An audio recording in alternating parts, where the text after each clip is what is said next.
Le récit de Luc que nous venons d'entendre commence par « il arriva que ». C'est plus fort que « il était une fois » qui annonce généralement une fiction. Il arriva que, egeneto en grec.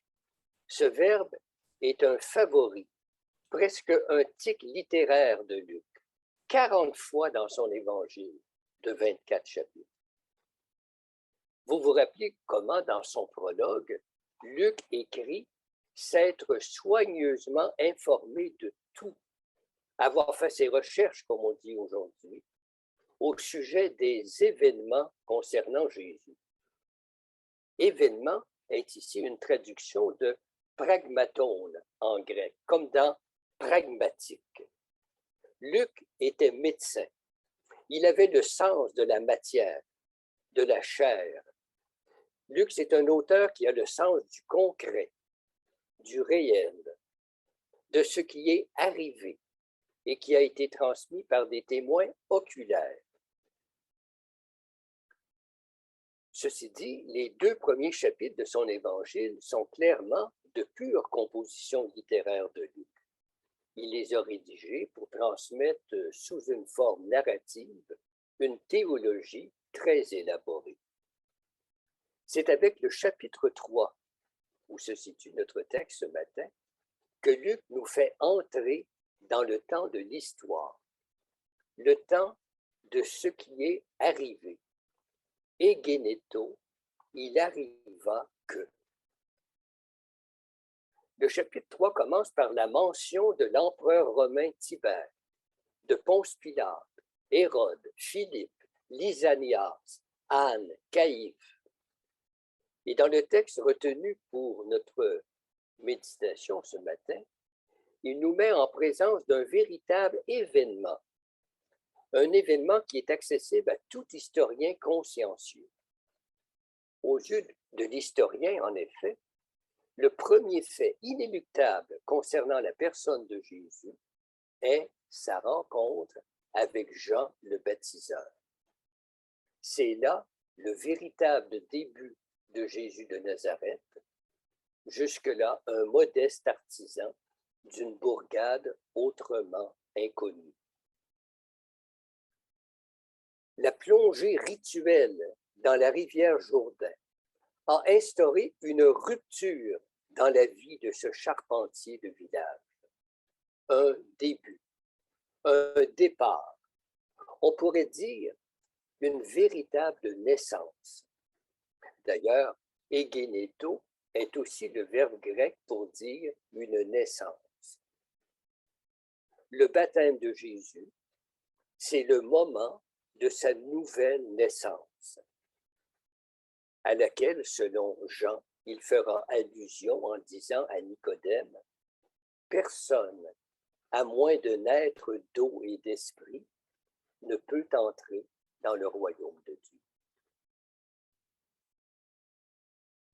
Alors, après ces observations sur le texte, permettez-moi de faire ressortir de l'épisode que nous méditons ce matin 2 choses importantes pour notre vie qui peuvent se résumer dans la formule « la grâce incarnée ». La grâce. Observons comment, dans le récit de Luc, les choses arrivent, dans le sens que on ne les fait pas arriver. Bien sûr, les gens et Jésus, comme les autres, avaient d'abord décidé de quitter leur domicile pour se rendre dans la région du Jourdain. Mais ils n'ont pas d'initiative dans ce qui leur arrive. Le peuple est baptisé. Jésus est baptisé. On ne se baptise pas soi-même. Et puis le ciel s'ouvre. L'Esprit descend. Une voix survient. Ça arrive. Il arriva que. Quelle belle manière de nous situer dans le champ de la grâce. Le champ de l'inattendu, de la surprise, de l'imprévisible, presque de l'improbable. Déjà pour Luc, l'entrée en scène de Jean le baptiseur est comme un quasi-miracle, sa mère Élisabeth étant une femme stérile avancée en âge. Et au sujet de Jean adulte, Luc explique sa mission et sa pratique du baptême en disant que la parole de Dieu lui fut adressée. Vous le voyez, dans cette histoire, Dieu a toute l'initiative, gratuitement, gracieusement. En ce début d'année 2022, laissons ces paroles raffermir notre foi et notre espérance. Alors que tant de sombres nuages planent sur nos têtes et que tant d'incertitudes obscurcissent notre horizon, nous sommes invités à demeurer ouverts et confiants. Oui, le ciel peut encore se déchirer. La voix peut encore se faire entendre. La fidélité de Dieu peut et va encore se manifester. Il va encore arriver quelque chose. Mais c'est la deuxième chose importante que je tire de notre texte. Cela ne se fera que dans l'épaisseur de nos engagements humains les plus concrets. Car la grâce, elle est incarnée. Elle s'est incarnée. L'incarnation de la présence divine et de son salut, c'est ce dont nous parle Noël, et encore ici, le récit du baptême de Jésus. Ce n'est pas dans la tête d'un sage philosophe ou les méditations profondes d'un ermite que cela arrive. Cela se passe à travers la matière. Il est question d'une plongée dans l'eau d'une rivière, d'un souffle ou d'un vent qui vient d'en haut, d'une forme corporelle comme celle d'une colombe, d'une voix qu'il est donné à Jésus d'entendre. Voyez, le toucher, l'ouïe, la vue sont mis à contribution. Et il est aussi question d'engendrement, de naissance. Tu es mon fils, dit la voix, à cet homme qui était déjà inséré dans le temps.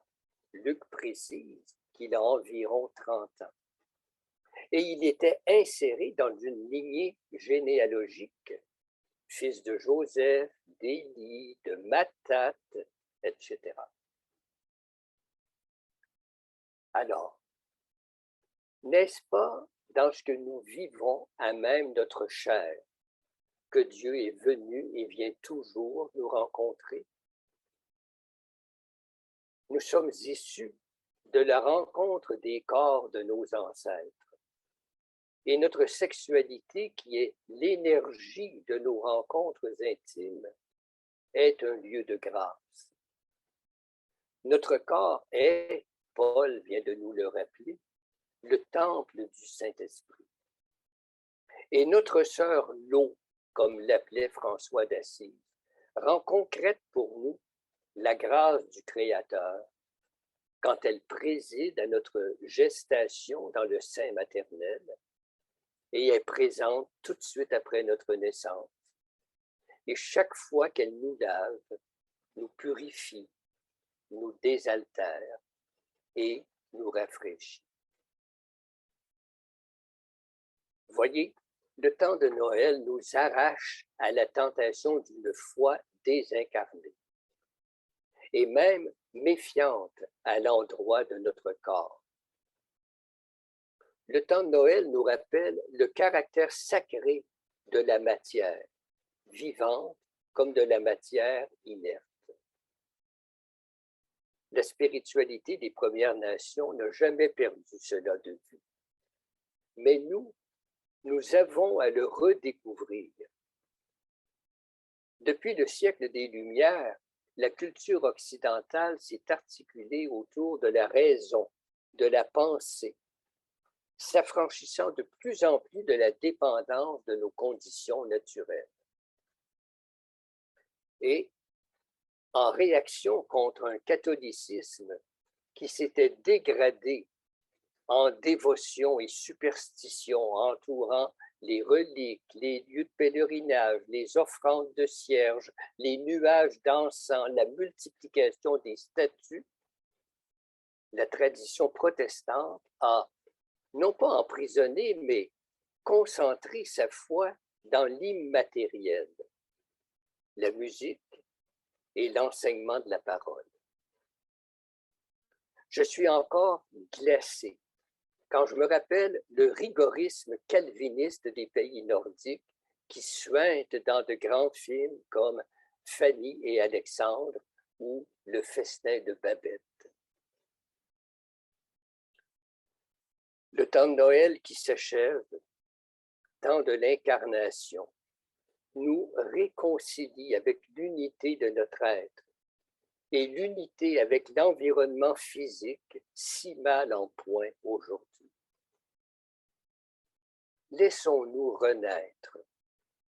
Laissons-nous renaître à notre être tout entier, à l'épaisseur très concrète de nos relations entre nous, si douloureusement affectées par les mesures de distanciation que la situation sanitaire nous force à respecter. Laissons-nous renaître à la présence du divin dans l'histoire humaine et dans notre chair.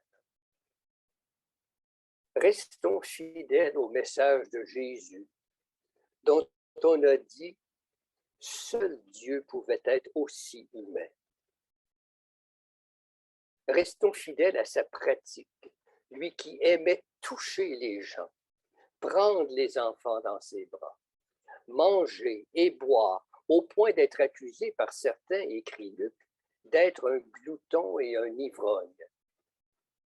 Apprenons de lui que tous les moyens sont bons pour faire sentir l'incroyable générosité d'un Père débordant d'amour.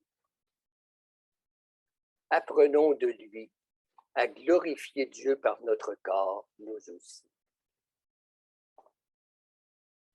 L'évocation du baptême de Jésus nous rappelle que tout est grâce, tout est donné, mais que ce donné nous parvient dans la nature, dans l'histoire sociale et politique, dans notre condition matérielle, dans les plaisirs de notre corps et les joies de notre esprit.